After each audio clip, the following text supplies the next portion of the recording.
This is my guaranteed no way to start a fire with overnight pork butt. I took my pork butt, and this was Friday. I knew we were going to probably be eating around lunch, so I think about 6 o'clock is when I put this thing on Friday evening. I knew I'd give myself a good 12 hours with the rest. And so I have one of my little pork racks. It's just like a little half pan raised rack. And I season up my pork butt, do everything you're going to go to it, nothing special. And then I put it on the little raised rack, the little chicken rack, and then I set that in a half-size aluminum pan. And the sides come up, so it's kind of shielding it a little bit. Put that on my grill. There is no mess. You don't have to worry about all the grease dripping and it starting a grease fire. Start with a clean grill. You're going to have a clean grill. So it's great. If you like keeping your grill clean, this is the way to do it. Welcome to Malcolm Reed's How to Barbecue Right, a podcast where we talk about barbecue, share recipes, and discuss all things delicious. And now, here's your host, Malcolm and Rochelle Reed. Welcome back to the How to Barbecue Right podcast. I'm your host, Malcolm Reed. I got my lovely, talented wife, Miss Southern Shell, over there rocking a Saints hat. I got Tyler over here on the board with looks like a North Carolina hat, but I don't think it's Bass Pro Shop special. Bass Pro Shop special hat. Backwards. That'd be a tragic hat to wear this week. Man, what is happening this week? We kicked off some football. Before we talk about football Yeah. and football food and all that good stuff, we have our results from our pizza. Yeah. We announced pizza the winner. contest. Didn't we announce the winner last week? Yeah, so last week we announced the winner, but there were so many of y'all with different responses, and we wanted to tally it up and give you the top three that we wanted to wait a week. So we announced the winner. We did not announce the top three pizzas that won. So the deal was you had to comment on the best, your personal preference of frozen pizza. Frozen pizza, Yep. yeah. Like what you thought is the best, what's your go-to in your household. Yeah. Period. So the pizza results were, I would say, like, they were as I expected them to be, with a couple wild cards. So first place was a tie between DiGiorno and Red Baron.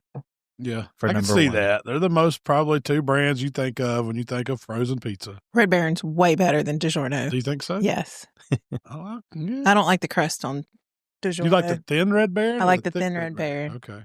Or the Somebody original. Yeah. Original Red Baron. Yeah. There's like a new DiGiorno too called like DiGiorno Supremist or pizza or something like that. I don't know. Is it thin or is it thick? Supremist pizza. You're right. You're right. We're not a fan of that one. We like all the pizzas. That's what Jacob said it was called. Even the veggie. Yeah, even the veggie. Yeah, even the veggie. I'll eat that sometime. I might add some bacon. I like a good veggie pizza. Yeah. I might add some bacon. That's funny stuff. All right. Second place was Tostino's with 53 votes. Yeah. You can't, that's, for the budget, classic. low end budget pizza, you can't beat it. And then third place was Screaming Sicilian. Okay. Okay. So that's the one we decided that makes the Stranger Things. Yeah. Yeah. I'm going to have to try Screaming Sicilian. Maybe we this did. weekend. I don't remember it being as good as the Stranger Things. When you got a kid, you keep a lot of frozen Yeah. around because they can always, if they're not going to eat dinner, you go, well, throw your pizza in the oven. And Or then when everybody's having cereal or Yeah. something. Yeah. Or when they got friends. Yeah. our wild card selection was somehow the frozen Chuck E. Cheese pizza got 3 votes. Really? I've never seen that. I'm going to have to try that one too. Like at Chuck E. Cheese, they're cooking a frozen pizza? Is that what it is? No. I guess they have a branded pizza in yeah. the freezer aisle. I hadn't seen that one. Yeah, they sell it in the frozen aisle, and it sounds like something somebody would vote for, you know what I mean? But the fact that it got 3 votes is pretty impressive. I did see a TikTok where Chuck E. Cheese got arrested. They handcuffed him and let him out in front of all these kids at a Chuck E. Cheese. Did you see this? No. How traumatic would that be? They don't even let him take his mask off, his costume. They handcuffed him and walked him out. Why These did he black get moms are arrested? screaming at him. Yeah. I don't know what he done. There's no tell. Like it might have been warranted. I don't know what Chuck did. But Yeah, evidently it was bad enough for him to come in there mid-shift, mid-birthday song. He's up there doing his little dance and stuff. And they're making him put his little mouse hands behind his back and lead him. They didn't take him to the back and No, that's what I said. I mean, that seems like that would be hey, man, we need you to come back here, take off your costume. No, unless he was just refusing to do it. Like he was Yeah. staying in character. No, I got to finish this song. Jumps in the ball pit, trying to bury it. Hiding up in the little bubble thing. I just can't. Or, they used to have those rides in there that raise you up. Yeah. Gets you one of the little rocket ships and raises him up. He's not coming down. It would be traumatic. Like, if I was a kid and I was doing that, I'd been like, man, no, y'all ain't taking Chuck. Yeah. Yeah. Stand up for him. But he did something bad, evidently. I don't think it was like forgot to pay his rent or something. Yeah, look it up. It's a thing, isn't it, Tyler? Did you see it? Yeah, my wife tagged me in it. Yeah. It's crazy. Absolutely crazy. Yeah, Tyler's a regular at Chuck E. Cheese. I am. I paid for the fun pass, so yeah, the fun pass. $11.99 a month. My dad used to take me and my brother with his kids, man. They had like this line and this might have been Showbiz. I don't know if it was Chuck E. Cheese, but they had them break off in rooms with these animatronics. In one room, it was this big line. He was dressed up like Elvis, and all he played was Elvis songs. And my dad would sit there and drink a pitcher of beer, get a pizza, and just give me and my brother like 2 rolls of tokens apiece and just let us go buck wild. That's my remember Showbiz. Who was the hound dog? I thought he was Elvis. This one was a lion, the king. Oh, that makes sense. Yeah. Yeah, I mean, that's the best part of Chuck E. Cheese is like I have 3 kids, so it's one of those places that you can just kind of let them do whatever they're going to do and get some Where credit. a kid can be a kid. That's their slogan. Just let them go in there and put their hands and touch everything that all these other, like if you want to get your kid chicken pox or the latest communal disease, take them to Chuck E. Cheese. They never clean the ball pit. I think this whole $11.99 monthly pass is a steal. Yeah. It is. Yeah. It's like $11.99 daycare, essentially. Yeah. Like, you can't leave the place. Like a parent has to be present, but they won't let a kid out. No. Like, it has to have the match. You have to have the wristband. Or now, I mean, back when we were going, you didn't care. It's a much different place. You also like in the early '80s, Chuck E. Cheese. It was dark. Do you remember it being real dark? Yeah, dude. It was like going to. It's kind of like a Dave and Buster's. Yeah, So. I don't think they even sell. Do they even sell beer at Chuck E. Cheese now? They started selling it again when they went bankrupt. That's the down. I was gonna say that's the downfall. I do remember that pizza being pretty good as a kid, but I didn't have a whole lot of comparison. You're a kid. Yeah. I'm fixing to buy Chuck E. Cheese, a DiGiorno, Hey, we're gonna have and a Screaming Cecilia. Hey, we can cook it on the pyro. Yeah, do a pizza off. Thank you. So we came up with an idea last week to do a pick'em league. Yeah, that was kind of last minute, and I didn't think it was going to go that well. And I didn't know they had a cap on it. Tyler jumped on action, got it done. I did. It was. He said it in passing, but it sounded like something fun, and we like to do that kind of stuff with y'all anytime we get the opportunity. And the one thing about the league that I thought existed was that it was unlimited, so that seemed like the best. Yeah, it's hosted by Yahoo. That'd be easy. And so we, open signups and all this stuff. Well, come to find out in the fine print is a maximum of 100 teams. So the first 100 people, or I guess it would be more like 95, 94 after we all signed up, all y'all got in, but everybody else that did it, unfortunately, because there was a cap, we capped it at that. So I have a plan for next year. Now, if this goes well, I don't know how it's going to go, but I do like the idea because you're in a college pickle. Yeah. I don't do it, but I like the idea of doing a college. So that gives you another one. And then if we would have known and you'd have had time, we probably could have built more rooms.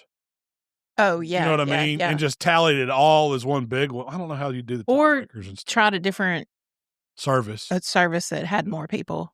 This was last minute. How many Yahoo? We got pickles 100. You think why would they limit it at 100? You think they would want infinite amount? Yeah, I don't know. It must be like a website and server type thing. Yeah, that would make sense. Yeah, I don't know, but we're gonna have fun with the 100 people, and then and y'all get to hear our updates weekly. Either Friday or Saturday, we were hanging out. It had to be Saturday. We were hanging out watching football, listening to our Turtle Box. Malcolm was like, Turtle Box would be a great first place prize. So if you win the pick'em, you're going to get a trophy, $100 gift card for, How to Barbecue Right, and a Turtle Box. We need to, Tyler, we don't need to do it right now, but we need to go grab a Turtle Box outside, bring it in here and set it in here so people can see what a Turtle Box is if they don't know. Yeah, it's a speaker. Yeah, it's an awesome speaker too. Yeah, it's a really nice. And we ain't sponsored by them. I just like them. I sell them at the shop. That's how much I like them. What is it, a $400, $500 speaker? Yeah, something like that. Yeah, it's in that price range. I think they start. There's smaller ones. Yeah. That'd be a good second place gift. The Ranger, if we get. Okay. We're gonna have to we need to get them and set them to the side because we don't want to be sold out or whatever. Yeah. Because that's the worst thing about Turtle Boxes is when you sell them, It takes them forever to get them to you, man. I guess they're so popular right now that their shipping's behind, but it seems like, remember the days when you ordered something online and it would always say 6 to 8 weeks for delivery? Well, those days are gone. Most of the time you order something now, they just pretty much process it and ship it. Yeah. Well, this took like 6 to 8 weeks to get your order. And then when you get them, they sell so fast, it's like you need to put another order in. But turtle boxes are awesome. Yeah. I listen to them all, and you can use them as a karaoke machine. That's what I like about it. Did you get your picks in? I did, yeah. I got mine in. I did want to say something on the front end of this is that, so we've run into this a few times. We have no control. Yeah, we have no control over the Yahoo Fantasy app, so Yahoo controls all of that. I can't add points to you. So if you forget to make your picks, it's kind of just... Yeah, we are not handling any customer service issue. Yeah, any question about the Yahoo, you got to go to Yahoo for that. And good luck. Good luck getting some answers from Yahoo. I've been playing Yahoo Fantasy Football for 20 plus years. And I've never had to contact them about the rules. They're there. I tried to make it as easy as possible, so I did get to pick when we had to have the picks in by. So I just chose 5 minutes before each game. So as long as you... Did you get any questions? What is Yahoo? No, not yet. That's how you can really tell their age. Yeah. If you're an old head like me, oh, Yahoo, yeah. Right after AOL. Yeah, my friend signed up because she wants to win a turtle box. Yeah. But she's been asking me questions, and I finally just look, you cannot ask me. You cannot ask me these questions. You can either figure it out or not. Yeah. I'm not helping you with your picks. So I'll help you. Just send the answer. Just put it on the community. Who should we pick this week? Oh, yeah. But good luck to everybody who is in our 100-person pick-em league. Heck yeah. First week of football. It was. That was one of the best weekends I've had in a long time. You say that. I watched football Friday night. We didn't watch it Thursday night. We stayed out late Thursday night shooting armadillos. That's fun too. But Friday you did watch a little football Thursday. A little bit. Before you went out shooting armadillos. Friday night we watched football. I'm talking about from game day.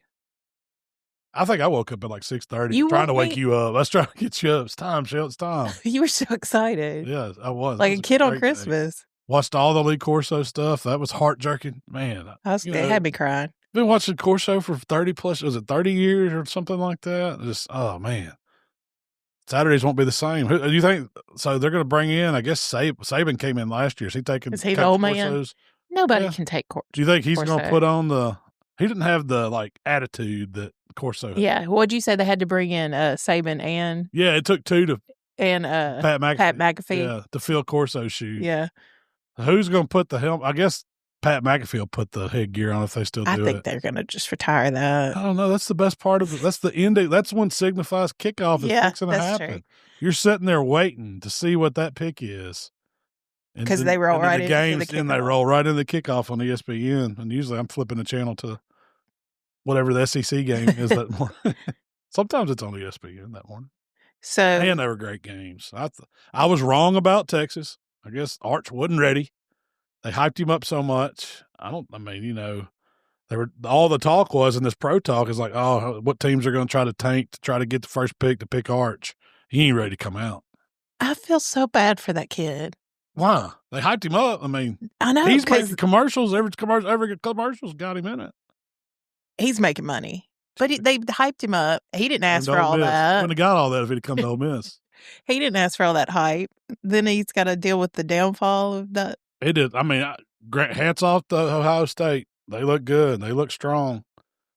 Number one team. I could see it. I don't know how good Texas is. That's it. I wouldn't be scared to play. There was a bunch of receivers dropping passes. Yeah, but he made a lot of mistakes. He did. I thought he had some wheels. Last year when he played a little bit, he would take off. He'd get some rushing yards. I didn't see him try to break out and run none. And I saw him throw a bunch of bad passes. Mm-hmm. A little over, a little too. Got that money in the bank. He don't have to work too hard. Huh? That's downfall of college football. That ain't NIL money. You basically woke up and made a bloody. Well, I think you had a cup of coffee. I did. Had a cup of coffee. Sat outside, watched the fog roll up the river. Turned on Sports Center, and then game day come on. Made me a coffee, and then when game day come on, it was Bloody Mary time. I even did a podcast that morning. I had I pre-recorded Greg Rippey's Barbecue Central, And that was what, 10, right in the middle, kind of that last hour of game day. But I had a Bloody Mary for that. I had 2. 2's my limit on Bloody Mary. That's what I did too. And I make this one was more of a pickle Mary. Because I put extra pickle juice in it. I love dill pickle juice in my Bloody Mary. So I make it, and I guess it's a version of kind of a Chicago style or a New Orleans style Bloody Mary, where it's got a little bit, it's kind of like a kitchen sink. I start with, 2 good healthy pours of vodka. It's a stout Bloody Mary. Yeah, 2 shots. So what is that? A little over 3 ounces probably the way I pour, depending on the size of your shot glass. 1.5 ounces, I think, is a standard. But I 2 of those, crack some black pepper, dash some hot sauce, about a 1/4 teaspoon of horseradish. I'm going to get it spicy, Then I come with a little bar spoon of olive brine and about 4 bar spoons of dill pickle brine, which is just pickle juice. Then I go, I think in the video you might saw me do 2. I usually go 4. I usually go a little heavier on the pickle. And then the Bloody Mary mix, squeeze a lime. You forgot about hot sauce. Hot sauce goes in Worcestershire. Worcestershire goes in there. It's a little bit of everything. Seasonings, I season it up. A little celery seed, a little black pepper, usually a little seasoned salt or rub or some kind to give it a little garlic note. I think you used TX this weekend. Rimmed, and then you rim it with a sweet barbecue rub. Rimmed this time I did. Normally I use a hot rub or I'll use tahini or something like that, man, and throw a pickle spear off in it and a couple olives on a skewer. I don't get crazy with the stuff that goes on my Bloody Mary. I like just basics, but there's a lot of stuff in it. But, man, it makes just the perfect way to kick off a game day. I don't add the olive brine when I make mine, and I don't add the horseradish. And I like that Swine Life prime beef as my Bloody Mary seasoning. Yeah. Because it's got this mushroom powder in it. I see that. It's savory. With it. Yeah, it adds to the punch. And it's got a little spice to it, too. You try it like that, it's a little spicy.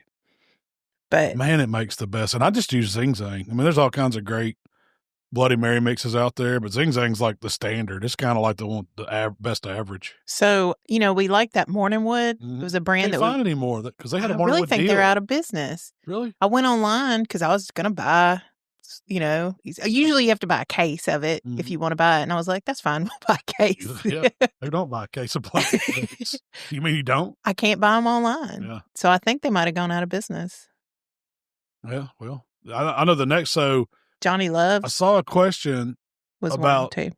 Oh, that's a good one too. Johnny Loves. We used to sell that in the shop, but the thing with Bloody Mary mix is that it's really like a niche drink. Yeah. There's a lot of people that hate them. It's like, why would you want to drink that? I was like, well. And we like them, but how often do we drink a Bloody Mary? It's a good excuse to drink alcohol in the morning. It's healthy, man. It's like a gazpacho. You're like a breakfast gazpacho. Okay, you had 2 this weekend. When's the last time you've had one? Oh, it's been a minute. Exactly. I don't drink them all the time. Well, barbecue contests, we would always, usually on Saturday mornings, we'd drink a Bloody Mary. If you know it's going to be a good long day and you're probably going to be having some beers, popping them gold tops all day long, start out with the Bloody Mary and get it going. Sometimes I'll even pour it on that second one. I'll add some beer to it to start to transition me over. I mean, I learned this the hard way. You can't just drink Bloody Marys all day. Once you get up to about 10, the result's usually pretty bad. I think my brother's record was 13 one time in New Orleans. The next time I saw him, he had 2 Corona bottles in each hand and a big cigar in his mouth. And then the next day was not good. I can't imagine what that hotel room looked like. I wasn't in that one with him. I bet it was a disaster. It's like one of Tyler's rooms out when we were in L.A. Yeah. Just don't even want to let the housekeepers in. No, just pass it. I'll do this. We also made sausage balls that morning. Yes. And I will say, Tennessee Pride, if you can find the Tennessee Pride, it's in the frozen section, usually like by the meatballs sometimes or by the appetizer sometimes, but it's a bag of pre-made sausage balls. I don't know if you can make them at home better than you can make those Tennessee Pride ones. It's not as easy. You can make them, but it's not as easy. But those are so good. Yeah. I don't know what makes those so good. Is it because, they put probably a little more sausage than they do anything because they're trying to sell sausage too. And I'm okay so with for that. folks that don't know what a sausage ball is, because you think everybody knows what a sausage ball is? It's a real big Southern thing. Yeah.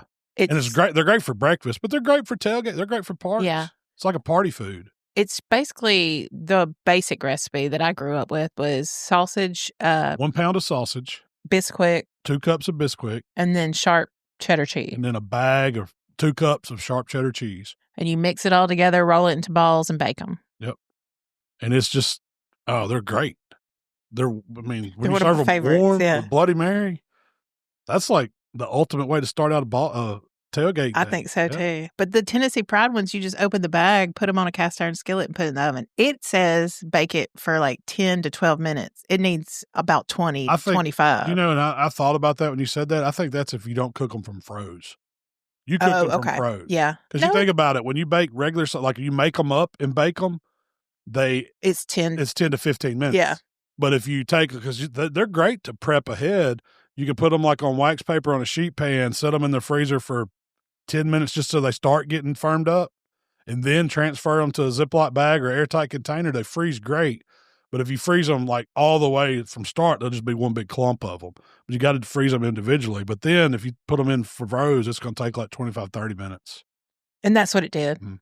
We usually prep them up for at deer camp, and we'll have a bunch prepped up and then have them in the freezer and just pull them out and cook them that way. Not no more. Tennessee Pride. We're just about Tennessee Pride now. Do y'all eat sausage balls, Tyler? I don't know if I've ever had frozen sausage balls, but I think I followed your sausage ball recipe about 2 years ago, and now it's a Christmas staple. I have a recipe for it, and they blow those Tennessee Pride ones away. Those are really good. They got cream cheese in them. They got little, red bell pepper and stuff in them. That's a special sausage ball. Different kinds of cheese. So, you can make them better. But for the effort, throwing those Tennessee Prides in a hot oven and ripping them, that's nothing to it. Your recipe's pretty good. Yeah. I was wanting a little credit there. I begged different. I begged to different. Maybe I can't make it. Maybe you can. Yeah, that's how you should have phrased it. I can't make this, yeah. And then mid-morning, we transitioned to the nachos. Yes. Plugged up the nacho cheese machine. That's the biggest hit. Like for people that when they come over and hang out with us, y'all got a nacho machine? Everybody's got to get some. It's like, why would you want a nacho machine? And then they're wanting to know where to buy it, what kind of cheese you put in it. Because there's hot nachos on the go, and you don't have to get a tray of them. You can just get one chip at a time. I even put some on a sausage ball. I bet it was good. It's all right. It wasn't the best. It was all right. I put it on something to try. I put it on those pretzel bites because we had some pretzel bites we warmed up too. So we bought the wrong pretzel bites. Yeah. Don't buy the King's Hawaiian pretzel bites. I love King's Hawaiian. There's a slider rolls. Hawaiian rolls are great. I thought the pretzel bites were good, but they're not like nacho cheese pretzel bites because they're sweet. Yeah, it's more like Hawaiian pretzel. Yeah. So, I bet they would be good with like a Polynesian sauce or something like that. If you used them along that, kept it in that sweet kind of tone, they would probably be pretty good. But for savoriness, they're not that savory. Because the pretzel bite, I was like, it's a good pretzel bite, but it doesn't go with nacho cheese. Mm. I should have bought the brand we normally do.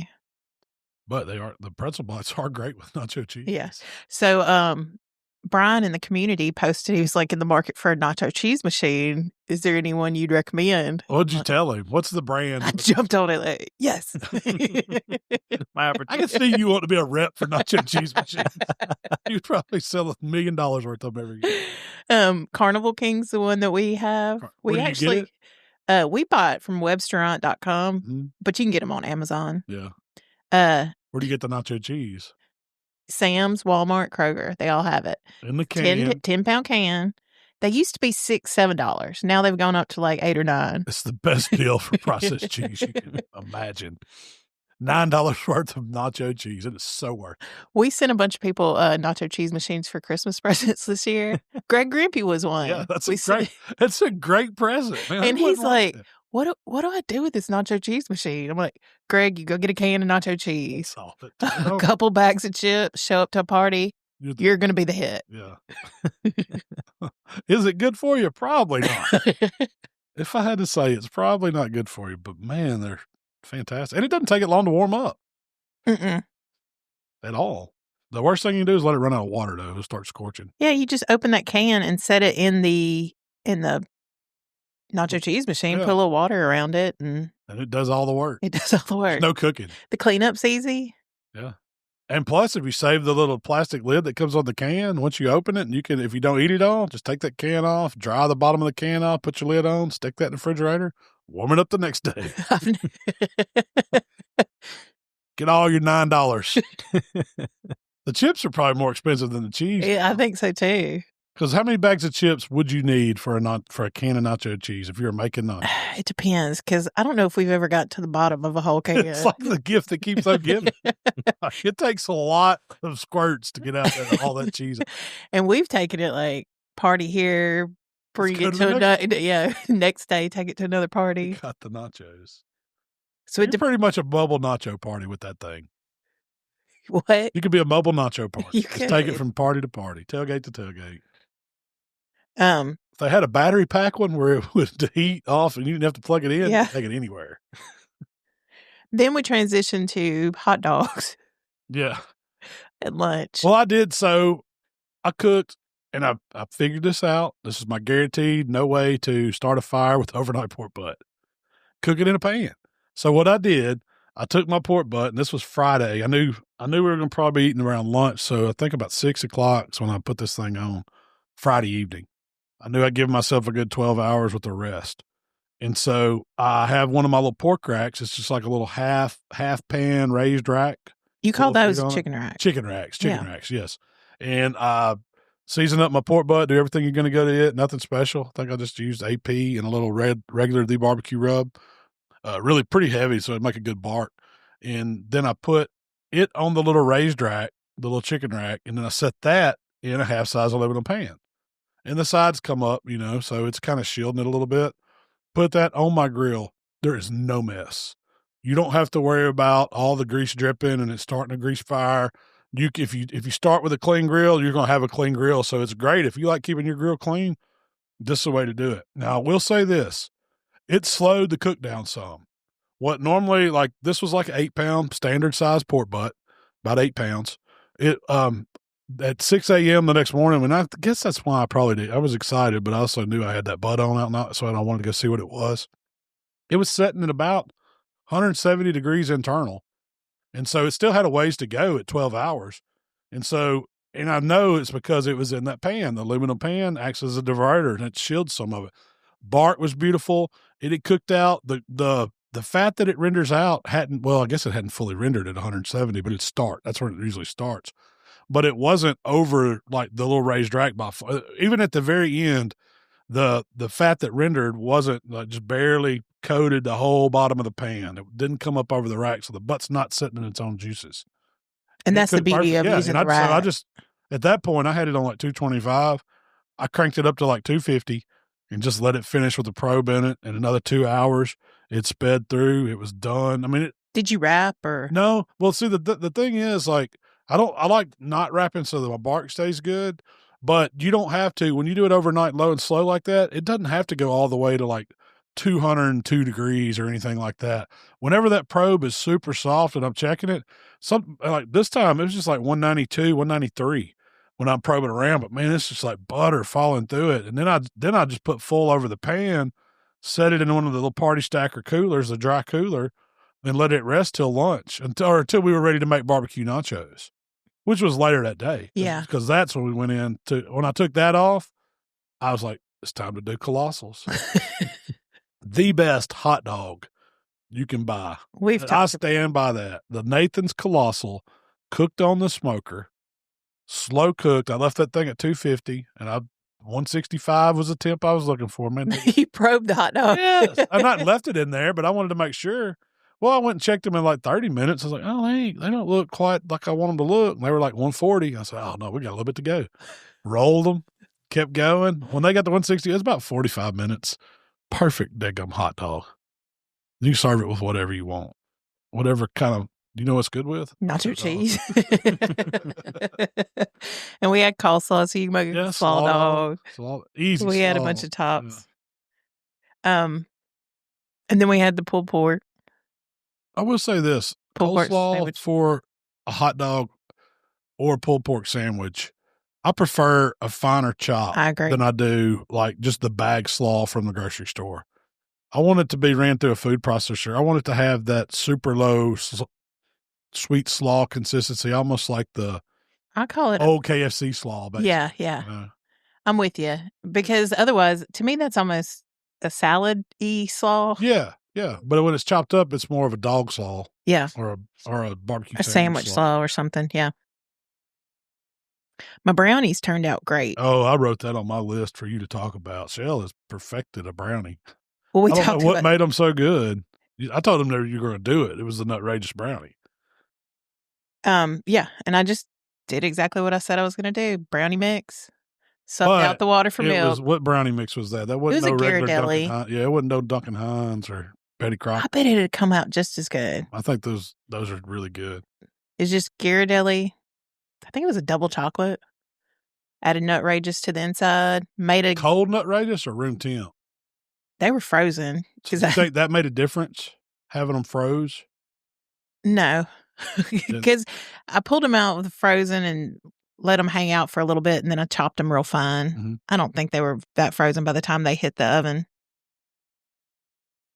So then I made a simple icing. You only put half of the candy bar in the batter. I had 2 candy bars, and I put about 1.5 in the batter, and then saved by the package directions. Or did you do the melted butter? Oh no, I do butter instead of oil and milk instead of water. Okay. And then baked it by package directions at that point, and then made a simple icing. What was the icing? It was like chocolate fudge icing or something. Yeah. Was that out of the can, or did you make that? No, I made that. It's cocoa powder, powdered sugar, milk, and butter. So it's it was a chocolate buttercream. Chocolate buttercream. Yeah. That's what made it. Yeah, it was. And then you sprinkle the rest of the Nutrageous candy on top. But those brownies were fire. And we had some because it was my birthday like a week or so before that, and you'd bought some of those little individual vanilla ice creams that nobody ate.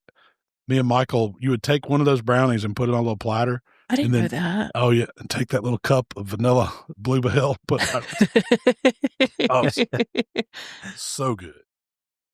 The How to Barbecue Right podcast is brought to you by our friends at Primo Grills. Shell, did you know that Primo is the only ceramic grill made right here in the good old USA? What? Are you telling me that Primo Grills are proudly crafted here in the USA, ensuring top-notch quality and support for local craftsmanship? I sure am. Plus, Primo Grill not only delivers mouth-watering flavor, but because of their innovative oval design and superior ceramic construction, Primo Grills also gives you a ton of cooking versatility. Whether you're smoking low and slow or searing a steak to perfection, Primo Grills gives you the consistent heat distribution for mouth-watering results every time. What she said, y'all. Y'all visit PrimoGrill.com and check them out. So there was a game day dip someone recommended in the community. Did you see this? Which one? It's a pound of cooked hamburger meat, a can of Manwich Bold. I did see that. I said that sounds like a really good dip. I want to try it. A 7-ounce can of diced green chilies and 1.5 cups of pepper jack cheese. Throw it in a crock pot for an hour. It sounds like Sloppy Joe dip. I know. That's what I mean. Try it. I would try Sloppy Joe dip. I love Sloppy Joes. I'm writing that down. And thank you for that. What'd she call it? They just called it a game day dip. Yeah. I thought of one I wanted to do. It says 13 beers later is on point. I didn't think of it till today. I was sitting there thinking about what I was going to talk about. And football was on my mind, of course, because it's football season. And I thought of this. I said, somebody asked, I don't know where I saw it. They were recommending they go tailgate different places. And they were looking for something to cook for the opposing. They always do it for the opposing team or whatever. What do you mean? Like, say the Florida Gators are playing Mississippi State. They want to do something Gator themed for their tailgate to serve to their guests at Mississippi State. Okay. Yeah. It's like that people will cook a whole Gator or they have Gator bites or whatever. So I was like, well, man, Ole Miss is playing Kentucky this weekend. I could have done a Wildcat sandwich. And I was like, that would have been great to release this week. I didn't do it, but I've got an idea. What's a Wildcat sandwich? So here's what I'm thinking. And y'all tell me if it sounds good and if I should do it. I'm going to do a bourbon glazed, like strip steak or sirloin steak. I'm going to cut it up into thin strips. And then I'm going to cook some bacon. I'm going to render some bacon, throw in some onions, caramelize that, add the bacon back. So it's kind of like a caramelized bacon and onion. Kind of like a jam? Kind of, but not that far. I'm not going to take it all the way. And that's going to be, so you're going to have a toasted bun, and then you're going to put that bourbon glaze strips of steak over that, and then top it with that bacon and caramelized bacon and onions, and then put like provolone over that, let it get hot and melty, and then you got the Wildcat sandwich. That sounds really good. I think it would be good. I think I should do it. If anybody else wants to do it and put it out there, I'm probably still going to do it. Let's see your version of the Wildcat. I think it's a great idea. Sounds so good. It does sound good. I love a good steak sandwich. Mm-hmm. No, I was thinking what meat would be good. And I was thinking, well, it's Kentucky, so you could go chicken. Because KFC. You can do something along those lines. But I like the bourbon. Yeah, I like the bourbon element. It reminds me of Kentucky, Yeah. And so that's kind of what I was thinking. Is that what you're going to do, is make a recipe for the Ole opponents? Miss? Yeah, opponents. This, you did do a tomato pie dip. Man. Is that a Southern thing? Is tomato pie a Southern thing too? I think so. It's fire. But I didn't grow up eating tomato pie. I didn't know about tomato pie till I was in my 20s. Thanks to Paula Deen, probably. Probably. So that's the first recipe I remember you doing out of the Paula Deen cookbook. It's tomato pie. But the problem with tomato pie is the crust always gets kind of soggy and it's just not that good. And you said, what if we just do a dip? Do away with the crust, make it a dip, and serve it. You can serve it with crackers. You can serve it with toast points. You can serve it with scoops. It goes great with anything. And then, of course, you added bacon. And it's so cheesy and good. Like, that's one of the cheesiest dips I think I've made. It's like, but it's also flavorful and fresh. And the tomato. So you take the tomatoes, and I did use canned tomatoes. You strain them really good, and then put them out on paper towels. And you're trying to get all the moisture out, because if you don't, that was my hang up with a tomato pie. If you use fresh tomatoes, you've got to salt them and let them sit too.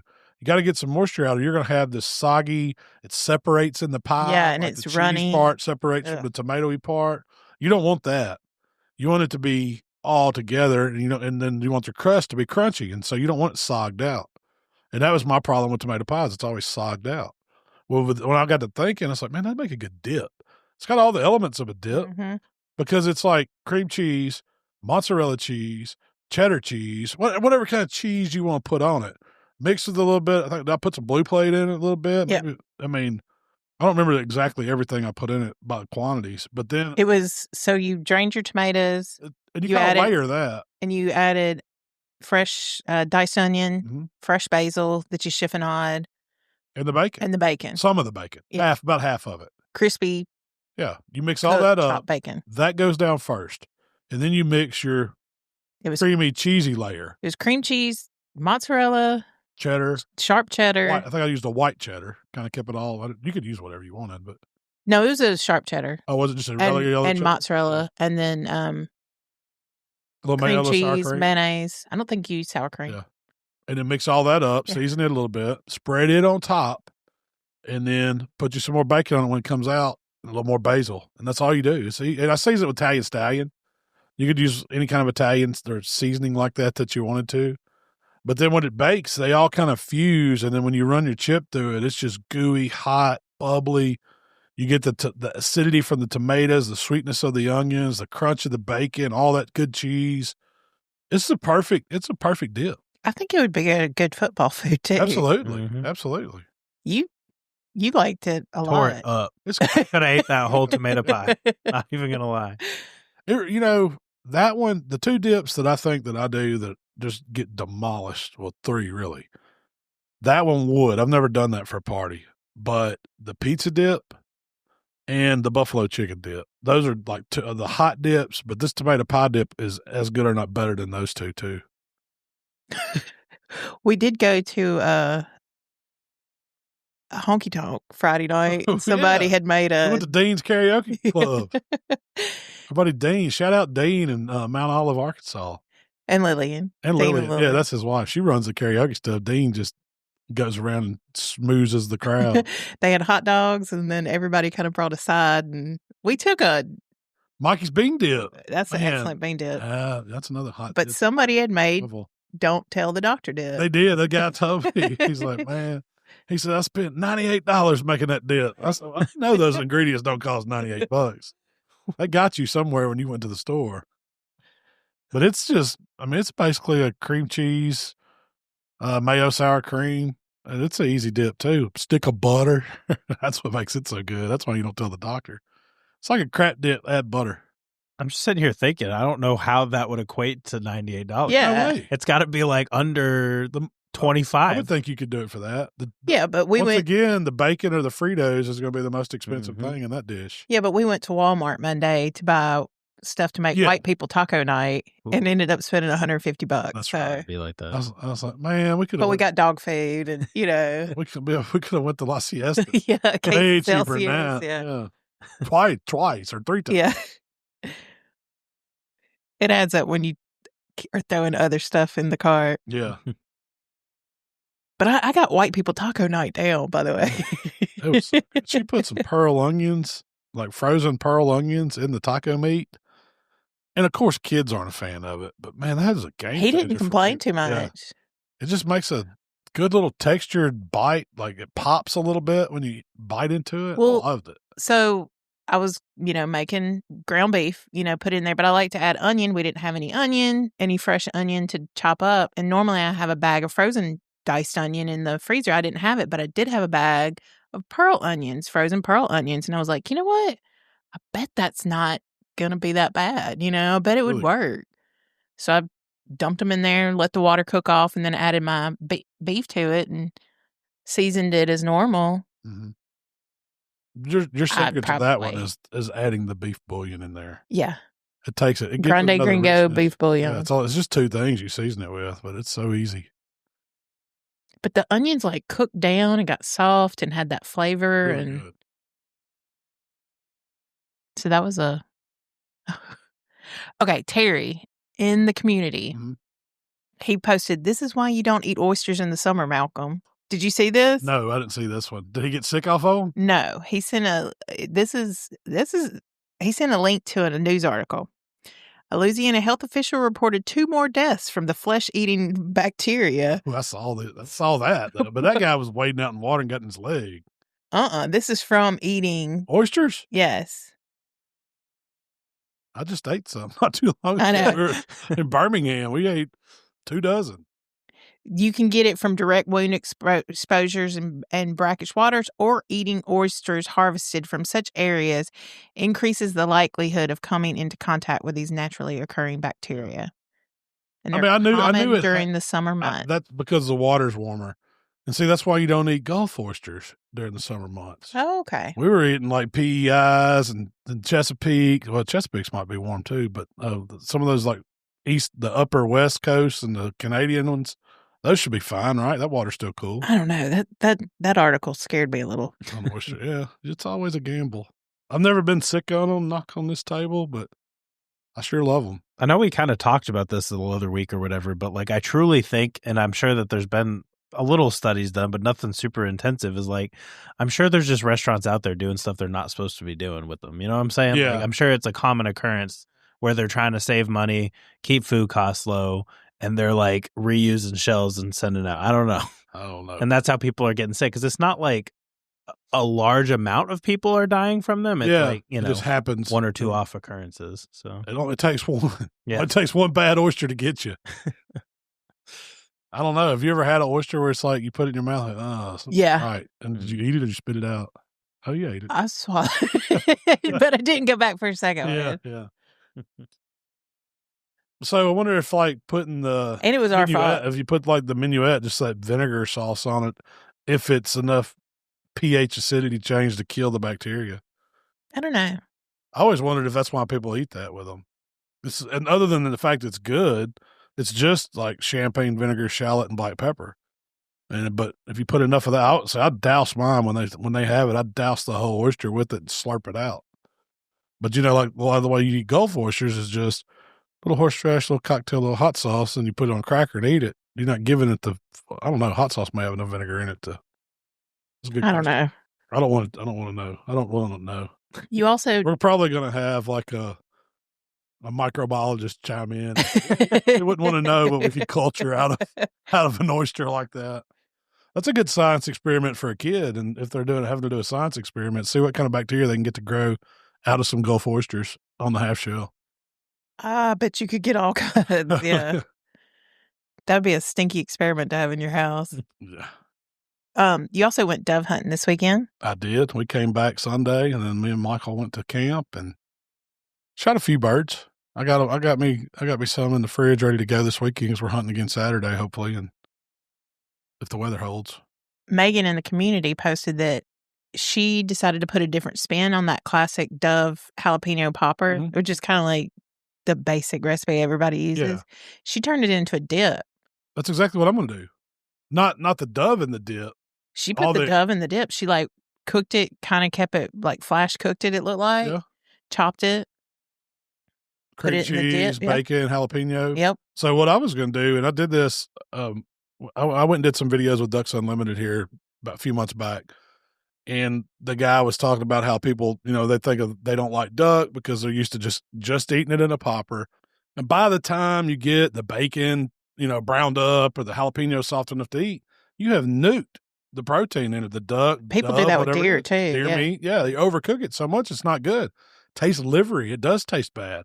But when you cook it just right and you sear the duck breast or you sear the dove or you sear the backstrap and then you serve the bacon, the jalapeno, and the cream cheese on the side as a dip or a sauce, and you put it over it. It's unbelievable. So that's what I'm going to do. I'm going to take a softened block of cream cheese. I'm going to chop my bacon up. I'm going to chop my jalapenos up. Cooked bacon? Yeah, cooked bacon, cooked crispy bacon. Probably going to saute the jalapenos and slices with some of the bacon fat and chop them up. Add that to my cream cheese and put just a little bit of heavy cream in there, just enough to get it to a sauce like something you could dip. And then you spoon that over your piece of meat. Like you sear, and when I sear the dove, I mean, it doesn't take a minute and a half on each side. And I usually debone the breast. If we don't debone them, we leave them, kind of you got left and right side, and we'll put them all on skewers.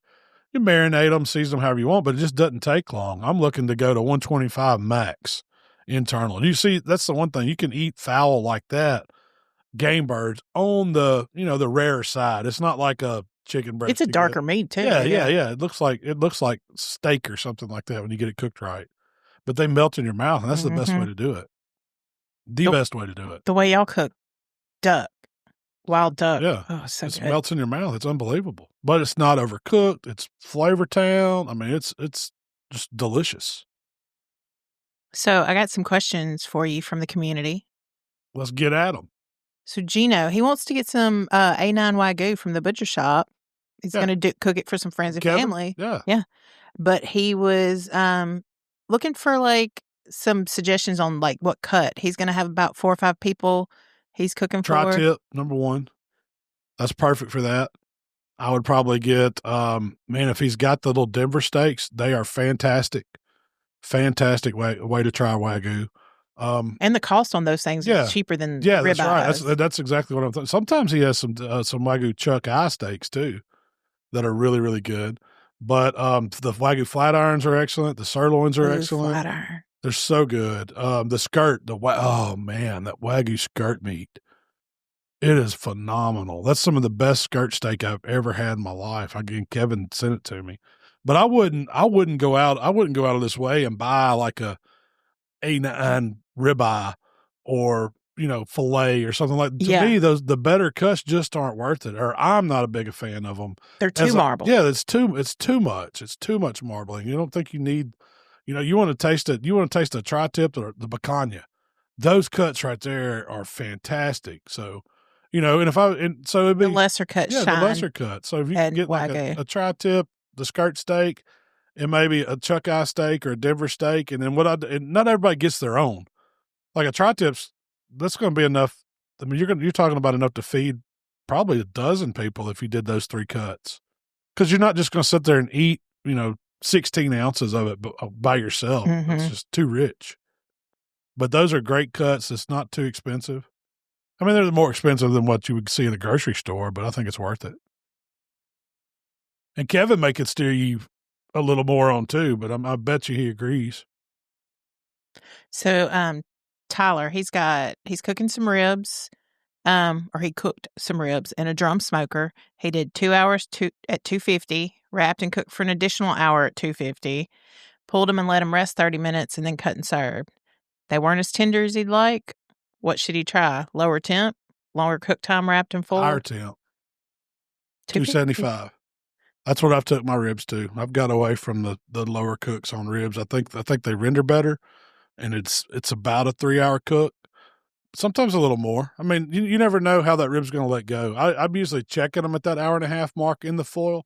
1.5 on the smoke's usually pretty fine, but do a little test to where whatever seasoning you put on there, if at 1.5 you can take it and touch the top of it with your finger and it still smears off, the rub's not set, it's not time to wrap. But you want them to where they're starting to turn dark, the rub's really adhered to the outside, they look kind of dry. That's when you want to get them wrapped up. And usually it could be 1.5, 2 hours. But I would start them out at 275. Now, if you're on a pellet grill, it's a little different. 275, you don't get much smoke. You don't get as much smoke flavor on a pellet grill. So I tend to start that smoke part out lower, and then I make it up once I wrap them. I bump my temps up. So that's a good way to get that same result on a pellet grill. But you're looking for, and this is. But once you wrap them, to really nail a rib, and don't judge me for doing it, put you a probe in it and run that wire out the foil and watch them. Because what you're going to see is that rib's it needs to go way higher than you think it does. I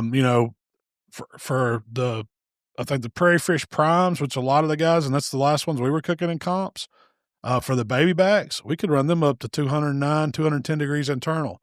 Spare ribs, same thing. They can run up that high. So that's what's getting your temp right. And he probably just, if I imagine if they just weren't as tender as he wanted them, they're probably about 195. They weren't quite 200 yet. They were there. They were rendered. Probably had a little bone pop, but the texture just wasn't perfect. And so if you'll take them up a little bit further or get in the habit of checking in, and I never used to do it.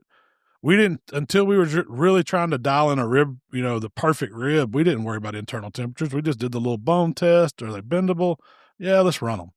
So, often they were really, really good, but once we finally really watching the internal temperature on them and not being scared to use the tools we have, our probe thermometers, our handheld thermometers when they're done, resting them. A rib needs about an hour rest. But it locks up a little. What do you think is the most important thing about the rib cook? I would say that technique and the temperatures, like knowing what temperature and how to take that rib and then resting it. That's the most important thing. You can flavor it however you want. You could use just about any kind of cutter rib you want, but having a solid temp, getting the rub set at first, getting it to where it's the high enough temp to where it's all rendered out, and then resting it for at least 1 hour, you'll be perfect. That's an easy way to cook ribs. So speaking of ribs, Christopher says lately his ribs have been coming up dry. He likes to baste or glaze them for about 45 minutes, and he's wondering if that's why they're drying out. He does the 2.5 hour and then 1.5 to 2 hours wrapped, and then he's glazing. Yeah. He might be going a little too far. Maybe. It depends. So it depends on what temp he is. 250, 275 on a pellet grill. Yeah, that's probably a little too long. But are they falling apart on him is what the deal is? He just says they're not juicy. They're dry. He's dried them out. Yeah, I would say that's probably a little too far. And just go back to checking your temp, man. If you'll use that probe or handheld and get them off that pellet grill and let them rest. And then when they're on that grill in the wrap, you got to have them meat side down to keep them juicy. Don't cook them curved. Don't cook them meat side up. Cook them meat side down and rest them meat side down.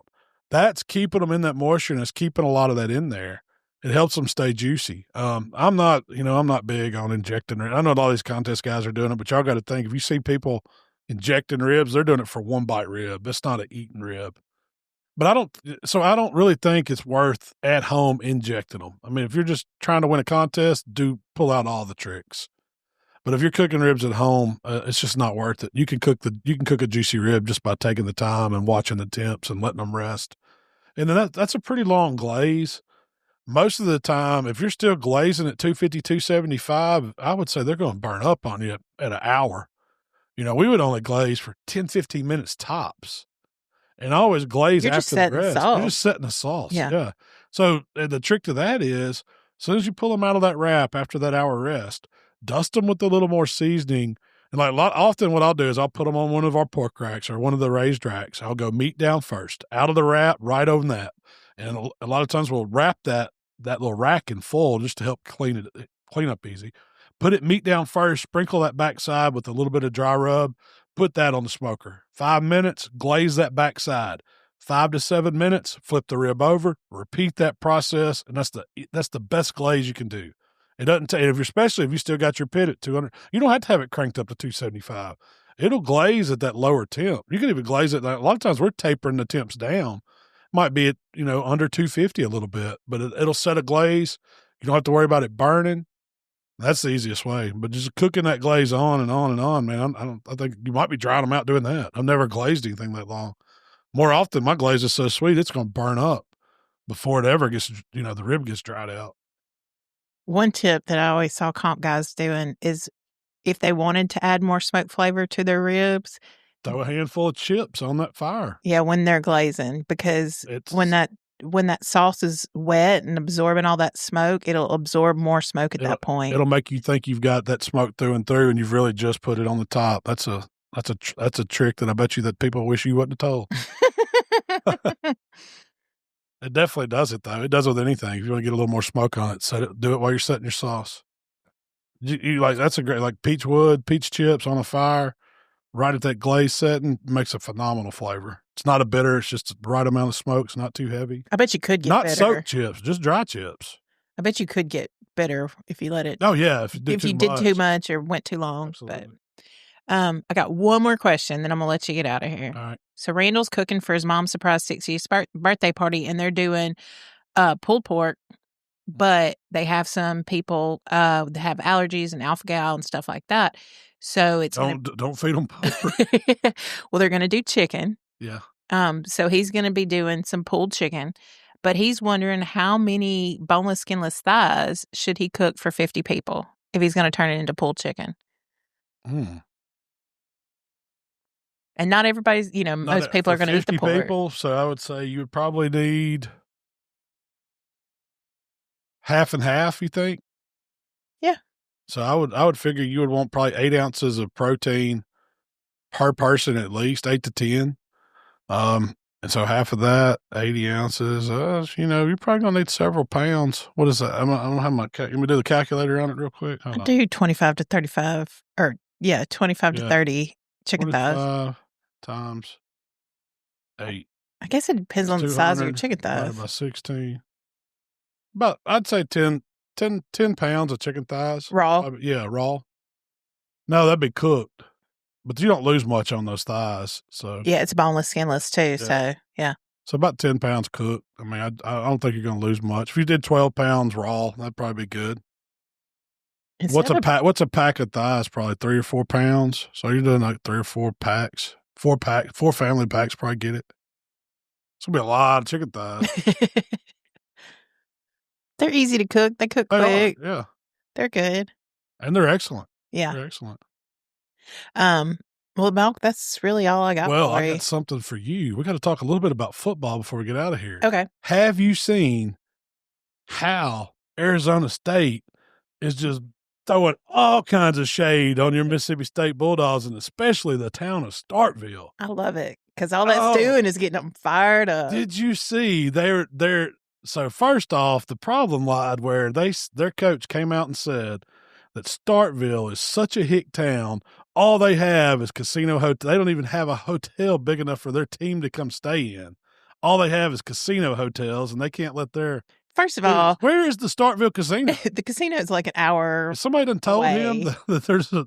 Secondly, everybody stays in either Columbus or Tupelo when they come to Starkville. You didn't book early enough to get your Courtyard Marriott. Yeah, and then he's saying there's not food for his players to eat. It's such a food desert in Starkville that there's nothing for his players to eat in the town of Starkville. I just want to know an alumni's response to this. How there's little Dewey's. That's the finest thing. They go the cheese store. Isn't there a Mugshots up there? There's a Mugshots. There's a Buffalo Wild Wings. Everything you would want is in Starkville to eat. They have everything, and they got some good food there. They got that restaurant Tyler. They got. There's some really good food in Starkville. I was pleasantly surprised. So Starkville's a bigger town than you would think. It's not some podunk town. I mean, I don't know how it works. I don't even know. I don't know if they still do. But there's this little bar, this little grill on campus that sells the best fish sandwich. But did you see how they're ramping up for their Now this kills their me. game? They had their little cheerleaders and folks walking around their stadium while they're practicing with these little bitty baby bells. Like, they were like little bells you'd put on a goat or a sheep or something. And they're ringing and just ding, ling, ling. It's like 3 or 4 girls ding, walking around ling, going, ling. ding, Yeah. ding, And then they had, I saw a couple guys with some handled ones. They're not ready. They're not ready for the onslaught of cowbells they're fixing to get.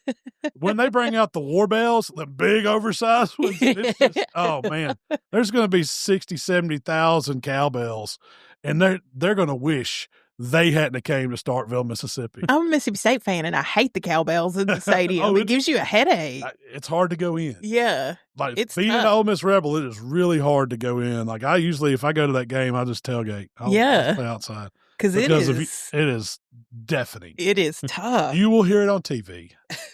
You'll probably hear it in Oxford from Starkville. But I love all that shady sewing. Oh, You know, the coaches got to be using it for motivation. I was going to make that my lock of the week. Arizona State rolling into Mississippi State. Now, not so fast, my friends.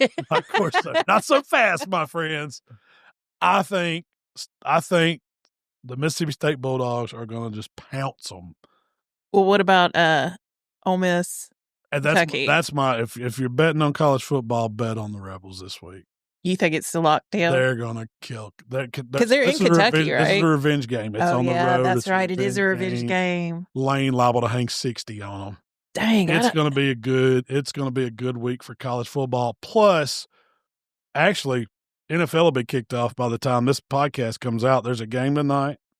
There's a game Friday night, and there's a full slate of games Sunday, and then my Vikings wrap it up Monday night playing the Bears. Oh, they are Monday night game? Monday night, first week. So I'm excited. It's football time. Who's your pro lock? Who's your pro lock of the week? Hold on, let me tell you. I just had to check and make sure that I had the Rebels because I completely forgot about it being you're going to pick against them, but it's a vengeance. No, I picked them. Right. Lock of the week on the pros. Philadelphia. That's your over the Cowboys. Okay, is that who they got? Right, Cowboys. Yep. I'm telling you right now, you got the Saints hat on.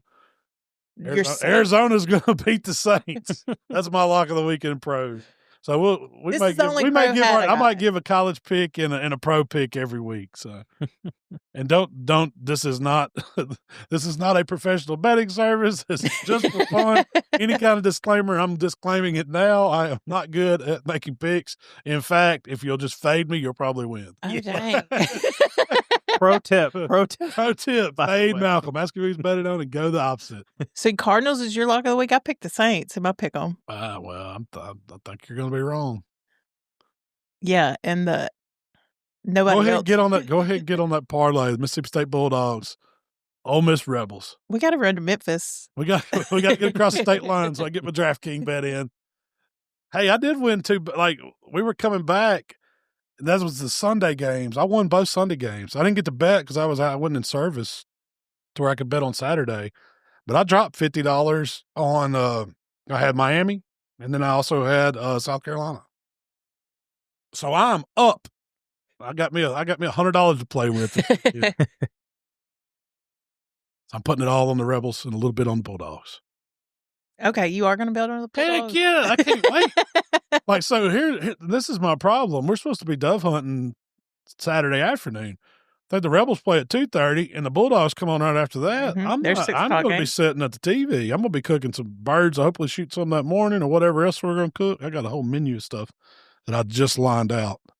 But we'll talk about that next week, how it went, what all I cooked, and all that fun stuff. But are you going to try your manwich dip? No, that was not on my list. I'm making a corn dip.